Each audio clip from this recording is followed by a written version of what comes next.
कहानी की शुरुआत में एक औरत ने एक डरावनी चीज देखी। एक अजीब सा जानलेवा वायरस धरती पर फैल गया था। एक बार इन्फेक्ट होने के बाद इंसान का शरीर धीरे धीरे हार्ड होने लगता, एकदम पत्थर की तरह सख्त। सभी लोग अपने रंग के हिसाब से मार्बल में बदल जाते थे, लेकिन जब पूरा शरीर पत्थर का हो जाता तो ये पत्थर भी टूट जाता था। बचती थी तो सिर्फ धूल मिट्टी। कहानी की शुरुआत होती है एक अपार्टमेंट में जहाँ कुछ टीनेजर्स पार्टी कर रहे थे। इस मौज मस्ती के बीच एक आदमी ने ड्रॉर से एक टैटू मशीन निकाली और फिर नशे में धुत एक लड़की के हाथ पर अजीब सा सिंबल बना दिया। शराब की वजह से अल्फा नाम की इस लड़की को टैटू नीडल फील तो हुई, लेकिन उसने ज्यादा कुछ रिएक्ट नहीं किया। शाम तक वो थोड़ी थकी हुई घर पहुंची। अल्फा की माँ जो देख रही थी कि उसकी बेटी से शराब की महक आ रही है, बहुत गुस्सा हो गई। उसने अल्फा को बाथरूम में ले जाकर गर्म पानी से नहलाना शुरू किया। जब उसने अल्फा का कोट उतारा तो उसे टैटू दिख गया। उसकी माँ चिल्लाने लगी कि कहाँ पर गई थी तू,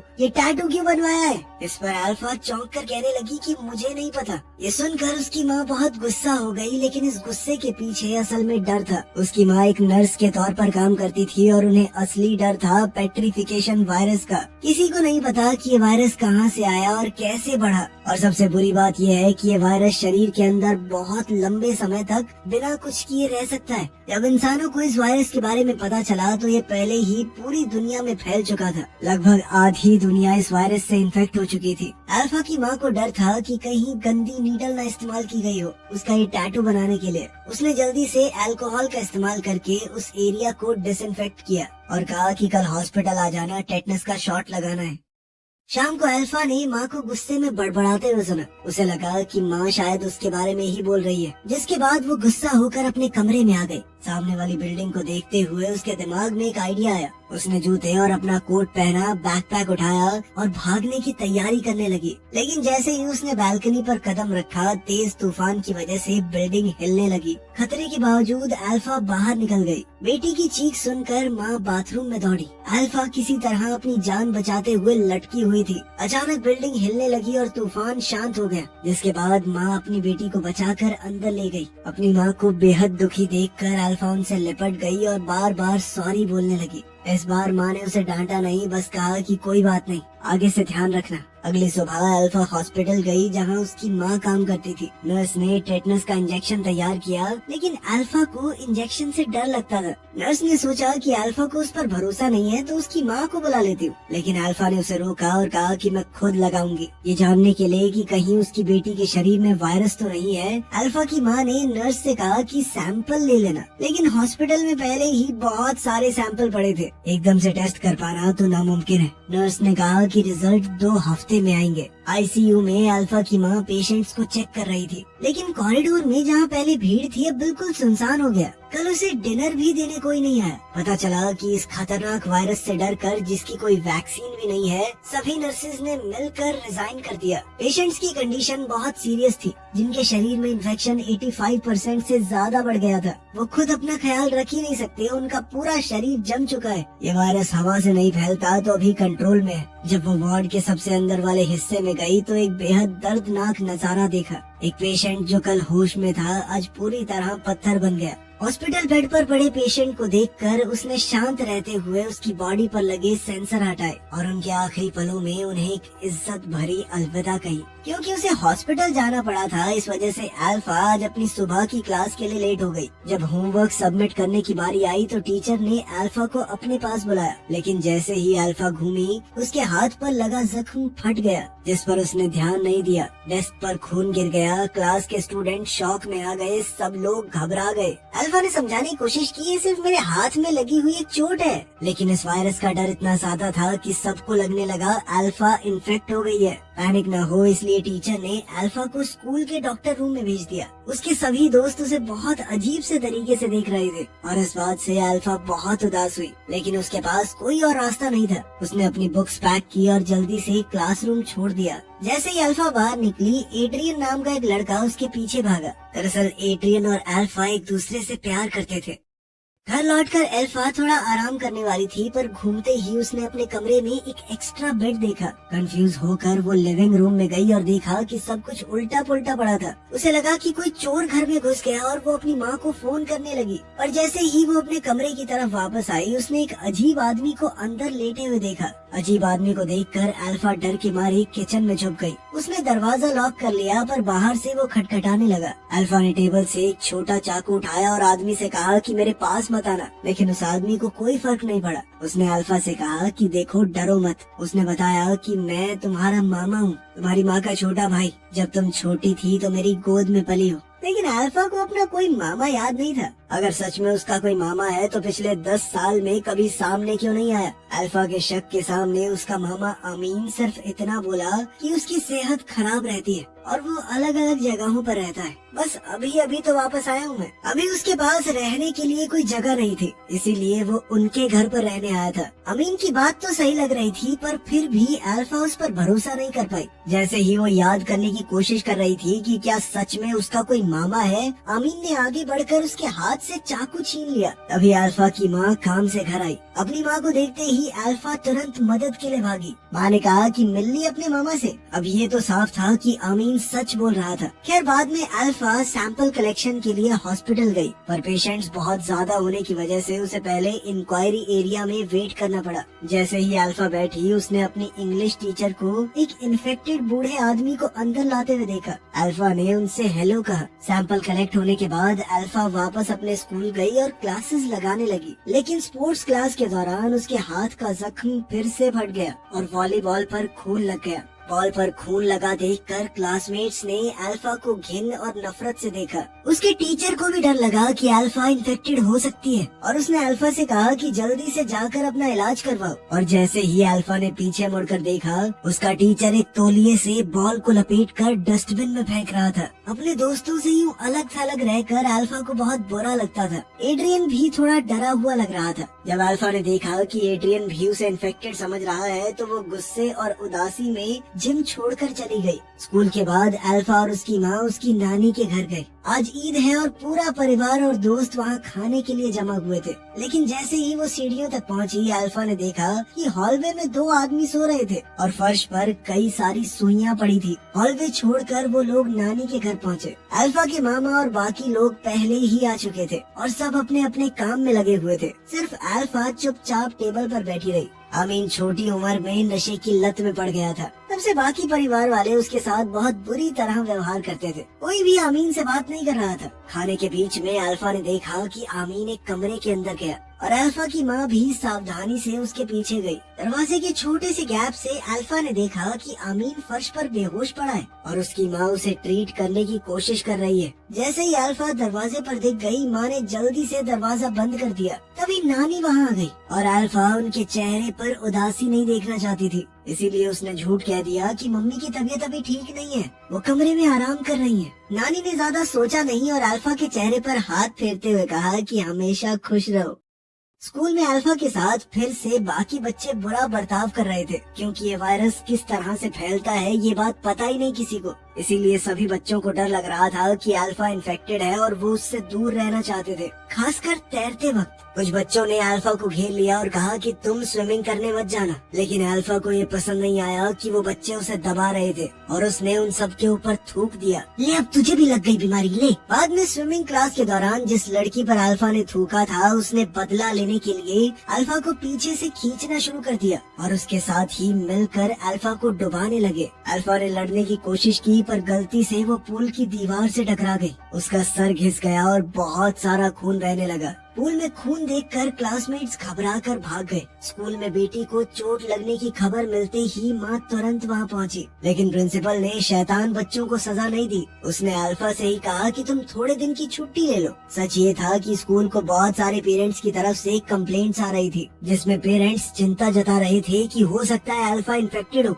उसको हमारे बच्चों के साथ मत रखो। अल्फा की माँ ने कहा कि रिपोर्ट आने तक इंतजार कर लो, लेकिन प्रिंसिपल ने कहा कि इसे घर ले जाइए और तभी वापस आइएगा जब रिपोर्ट क्लियर हो। प्रिंसिपल के बर्ताव को देखकर माँ के पास सच्चाई अपनाने के अलावा कोई रास्ता नहीं बचा। हॉस्पिटल में वापस जाकर माँ ने अल्फा की रिपोर्ट निकाली, लेकिन ये वायरस इतने समय तक शरीर में ऐसे ही रहता है कि ब्लड टेस्ट भी ये कंफर्म नहीं कर सकता जब तक सिम्टम ना दिखे। माँ ने अब एक और तरीका सोचा और अल्फा को एग्जामिनेशन रूम में ले गई। उसने अल्फा के गले और शरीर के बाकी हिस्सों को ध्यान से चेक किया। सिम्टम के हिसाब से अगर इन्फेक्शन हो तो थ्रोट एरिया सबसे पहले पत्थर जैसा होता है और पत्थरों की धूल जैसी एक चीज खांसी में निकलती है और पेट में पत्थर बनने की वजह से दर्द होता है। माँ ने अल्फा का गला ध्यान से चेक किया, लेकिन कोई स्टोन डस्ट नहीं मिला और पेट में भी कोई रिएक्शन नहीं था। जैसे ही माँ ने सोचा कि अल्फा इन्फेक्टेड नहीं है, अल्फा जोर जोर से खांसने लगी। उसके मुंह के पास स्टोन डस्ट देखकर माँ पूरी तरह जम गई।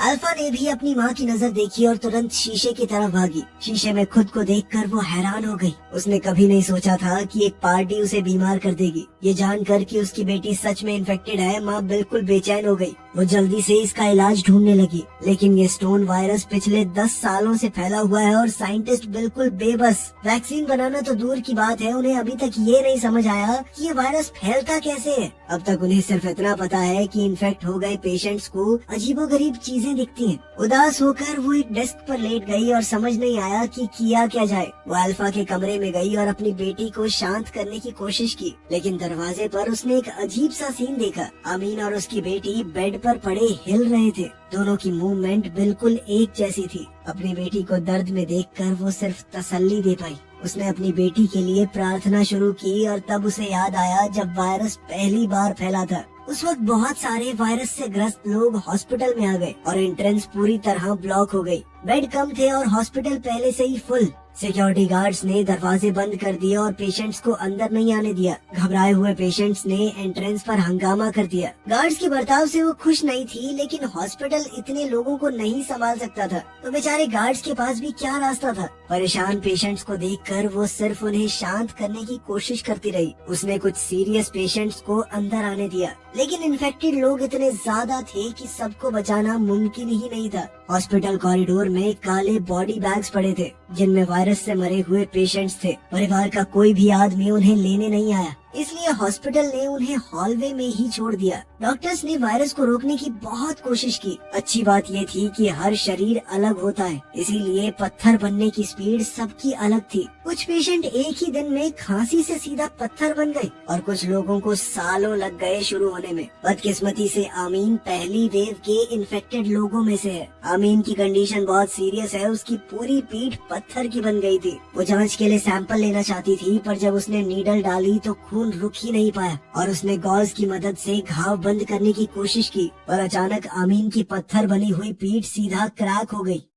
इन्फेक्शन की वजह से अल्फा अब स्कूल नहीं जा सकती थी और उसे आमीन के साथ घर पर रहना पड़ रहा था। माँ ने कभी सीधे तौर पर नहीं बताया, पर अल्फा जानती थी कि उसके मामा को कोई तो बीमारी है। पहले अल्फा आमीन से नफरत करती थी, पर स्कूल में जब उसे अकेला छोड़ा गया तो अल्फा ने दुनिया के बुरे बर्ताव को महसूस किया और धीरे धीरे उसे अपने मामा के लिए बुरा लगने लगा। जब वो बात कर रहे थे तो अल्फा की माँ घर पर जल्दी आई। वो एक बड़ी बोतल पानी की लाई और अल्फा से कहा कि ज्यादा से ज्यादा पानी पिया करो, लेकिन अल्फा को पानी की वजह समझ नहीं आई और उसने सिर्फ थोड़ा सा पानी पिया। बेटी की बेफिक्री देखकर माँ ने जबरदस्ती पानी उसके गले से नीचे उतारा। बाद में पता चला कि उसकी माँ ने ये चीज नोटिस की थी कि जो पेशेंट ज्यादा पानी पीते हैं वो धीरे धीरे पत्थर बनते हैं और गले को भी थोड़ा आराम मिलता है। लेकिन आमीन जानता था कि ये सब बेकार है, आखिर वो भी तो इन्फेक्टेड है। पानी का असर बहुत कम है। अगर इन्फेक्टेड आदमी का शरीर कमजोर है तो वायरस 3 घंटे के अंदर पूरा पत्थर बना देता है। इस इन्फेक्शन का एक ही इलाज है, वैक्सीन, लेकिन वो सिर्फ एक आम सी डॉक्टर है। दुनिया के सबसे बड़े साइंटिस्ट भी इतने साल से कुछ नहीं कर पाए तो वो क्या कर लेगी। आमीन ने अपनी बहन को समझाने की कोशिश की कि अगर अल्फा पहले से ही इन्फेक्टेड है तो उसे घर के अंदर बंद नहीं रहना चाहिए, उसे जिंदगी को पूरी तरह से जीने दो। पता नहीं कितने दिन की मेहमान है ये बच्ची। लेकिन अल्फा के वायरस को फैलाने के डर से माँ ने सीधा मना कर दिया। इस बात पर घर में बहुत झगड़ा हुआ। जाने से पहले बेटी भाग न जाए इस डर से माँ ने दरवाजे को लॉक कर दिया। शाम को एक उदास अल्फा बेड पर करवटें बदलती रही, जैसे उसे लगा कि उसकी जिंदगी ऐसे ही खत्म हो जाएगी। ऊपर से एक जोर की आवाज आई। जब अल्फा ने दोबारा आंखें खोली सब कुछ नॉर्मल था। पता चला कि ये सब सिर्फ एक सपना था। अपनी उदास भांजी को देखकर आमीन ने खिड़की खोली और अल्फा को छुप कर घर से बाहर निकाल दिया। वो एक बार में पहुँचे जो इन्फेक्टेड लोगों से भरा हुआ था। वहाँ सब लोग बात कर रहे थे, हंस रहे थे और उनमें से किसी को भी ऐसा नहीं महसूस हो रहा था कि वो गलत कर रहे हैं। वो लोग यहाँ अपने आप को बाहर की दुनिया के प्रेशर से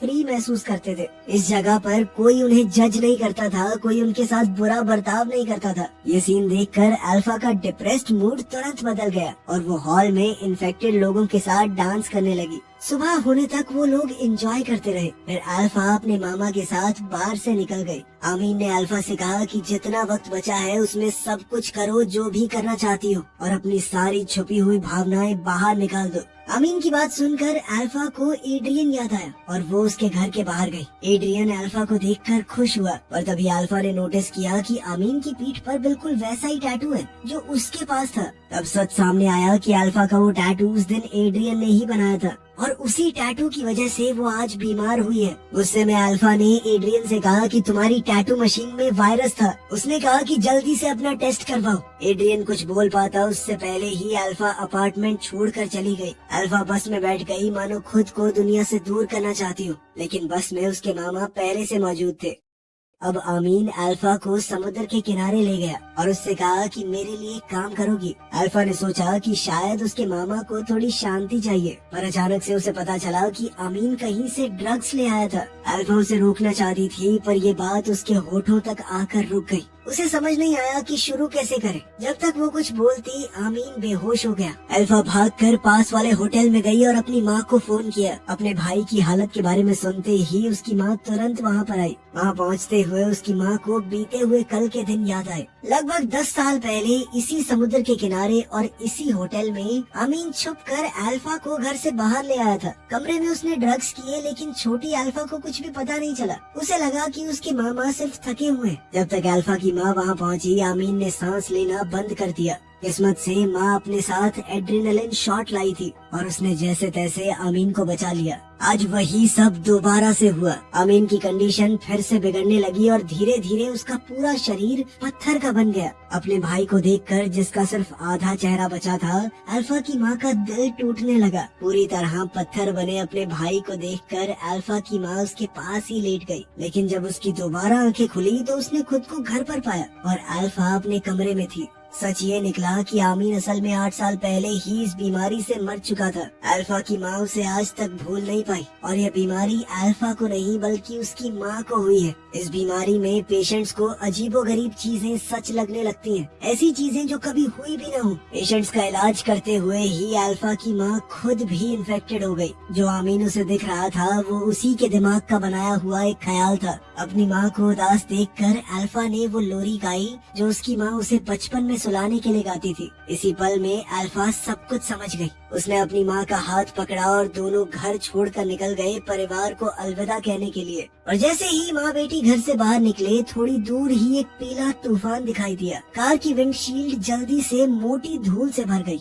ये सारी धूल उन लोगों की है जो पत्थर बन चुके हैं। उजाड़ सड़कों और चारों तरफ इस धूल को देखकर अल्फा का दिल बहुत परेशान हुआ। थोड़ी देर बाद माँ बेटी नानी के घर पहुँची। अल्फा की माँ गाड़ी का दरवाजा खोलकर अपार्टमेंट की तरफ चली गई। जैसे ही माँ गाड़ी से उतरी अल्फा ने देखा कि उसके अंकल फिर से सामने आ गए और दोनों बहन भाई हंसते खेलते हुए दूर चले गए। अल्फा उनके पीछे भागने वाली थी पर जैसे ही वो गाड़ी से बाहर निकली एक अजीब सा सीन दिखाई दिया। उसने देखा कि आमीन धूल बनकर गायब हो गया और अपनी माँ को जमीन पर रोती हुई देखकर अल्फा वहीं जम गई। इस वक्त अल्फा के चेहरे पर भी इस बीमारी के साइन दिखने लगे। सच ये था कि अल्फा का परिवार और आसपास के पड़ोसी सभी वायरस की शुरुआत के दिनों में ही इन्फेक्ट हो गए थे। जमीन पर जो रेत पड़ा है वो असल में इंसान है जो पत्थर बन गए। कहानी के आखिर में अल्फा ने सच्चाई को अपना लिया और सोच लिया कि जितनी जिंदगी बची है खुश रहकर जिएगी। वीडियो पसंद आई तो लाइक कर देना, चैनल को सब्सक्राइब कर लेना। मिलते हैं अगली वीडियो में।